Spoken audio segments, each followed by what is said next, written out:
ত্রয়োদশ জাতীয় সংসদ নির্বাচন সম্পন্ন হওয়ার পর থেকেই পুলিশের শীর্ষ পদে পরিবর্তনের গুঞ্জন উঠেছে। বর্তমান পুলিশ মহাপরিদর্শক আইজিপি বাহারুল আলমকে তার মেয়াদ পর্যন্ত দায়িত্ব পালন করতে দেয়া হতে পারে বলেও শোনা যাচ্ছে। তবে পুলিশের দায়িত্বশীল কর্মকর্তারা মনে করেন, ক্লিন ইমেজের নতুন কাউকে দায়িত্ব দেয়া হলে কাজের গতিশীলতা আসবে। এক্ষেত্রে বিসিএস 15 ব্যাচের বেশ কয়েকজন কর্মকর্তার নাম আলোচনায় রয়েছে বলে পুলিশের একাধিক দায়িত্বশীল সূত্র নিশ্চিত করেছে।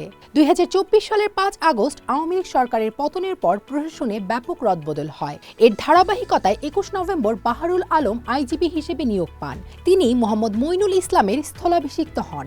2 বছরের চুক্তিভিত্তিক নিয়োগে দায়িত্ব নেওয়া বাহারুল আলম 1986 সালে বিসিএস, 1984 ব্যাচের সহকারী পুলিশ সুপার হিসেবে কর্মজীবন শুরু করেন। স্পেশাল ব্রাঞ্চের প্রধান ও পুলিশ সদর দপ্তরে অতিরিক্ত আইজি হিসেবে দায়িত্ব পালন করা ছাড়াও তিনি জাতিসংঘের শান্তিরক্ষা বিভাগে সিনিয়র পুলিশ লিয়াজো অফিসার এবং আফগানিস্তান মিশনে সিনিয়র পুলিশ অ্যাডভাইজার হিসেবে কাজ করেছেন। ক্রোয়েশিয়া, সার্বিয়া, কাসাভো ও সিয়েরা লিওনেও ফিল্ড মিশনে দায়িত্ব পালন করেন। 2020 সালে অবসরে যাওয়ার পর চুক্তিভিত্তিক নিয়োগে তিনি আইজিপি হন।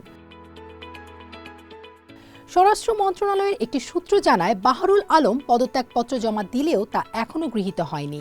নতুন সরকার শপথ নেওয়ার পর বিষয়টি পুনর্বিবেচনার জন্য বলা হয়েছে। মন্ত্রিসভা গঠনের পর সিদ্ধান্ত হবে তিনি পুনর্নিয়োগ পাবেন নাকি নতুন কেউ দায়িত্ব নেবেন।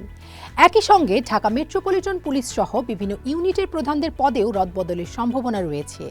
পুলিশ সদর দপ্তরের এক বৈঠকে আইজিপি নিজের পদত্যাগের সিদ্ধান্তের কথা ঊর্ধ্বতন কর্মকর্তাদের জানিয়েছেন বলে সূত্র জানায়। তবে একাধিক কর্মকর্তা তাকে সিদ্ধান্ত পুনর্বিবেচনার অনুরোধ করেন। এ বিষয়ে আনুষ্ঠানিক কোনো ঘোষণা এখনো আসেনি বলে পুলিশ সদর দপ্তর জানিয়েছে। নতুন আইজিপি হিসেবে বিসিএস 15 ব্যাচের কয়েকজন কর্মকর্তা আলোচনায় রয়েছেন। এপিবিএন এর প্রধান অতিরিক্ত আইজিপি আলী হোসেন ফকির এবং রেলওয়ে পুলিশের প্রধান অতিরিক্ত আইজিপি ব্যারিস্টার জিল্লুর রহমানের নাম উল্লেখযোগ্য। অপরাধ বিশ্লেষকদের মতে, রাজনৈতিক সমীকরণ ও পেশাদারত্ব বিবেচনায় নিয়োগ জরুরি। বাহিনীতে জবাবদিহি, নৈতিক ভিত্তি ও জন আস্থা পুনর্গঠনে সক্ষম ক্লিন ইমেজ সম্পন্ন নেতৃত্ব এখন সবচেয়ে বড় প্রয়োজন। নতুন সরকারের অধীনে পুলিশের ভাবমূর্তি অনেকটাই নির্ভর করবে এই সিদ্ধান্তের উপর।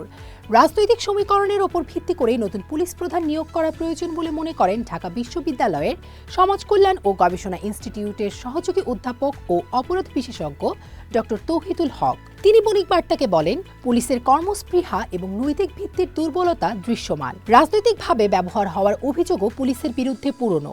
এখন রাজনৈতিক সরকার দায়িত্ব গ্রহণের পর যে সমীকরণ তৈরি হবে তার উপর ভিত্তি করেই নতুন পুলিশ প্রধান নির্বাচন করতে হবে। পুলিশের ওপর মানুষের যে প্রত্যাশা সেটা পূরণ করা ও বাহিনীতে জবাবদিহি তৈরি করতে পারবেন এমন একজনকে এ পদে নিয়ে আসতে হবে। যিনি বাহিনীর প্রধান হবেন তার অতীত অভিজ্ঞতা, পেশাদারত্ব এবং একই সঙ্গে তিনি কী ধরনের পদক্ষেপ বা কর্মসূচি গ্রহণ করেন তার উপর নির্ভর করবে রাজনৈতিক সরকারের সময়ে পুলিশ সম্পর্কে সাধারণ মানুষের মূল্যায়ন। অতএব এমন একজনকে পুলিশ প্রধান করা উচিত যার ক্লিন ইমেজ রয়েছে এবং পেশাদারত্বের মধ্য দিয়ে পুরো বাহিনী এগিয়ে যাবে।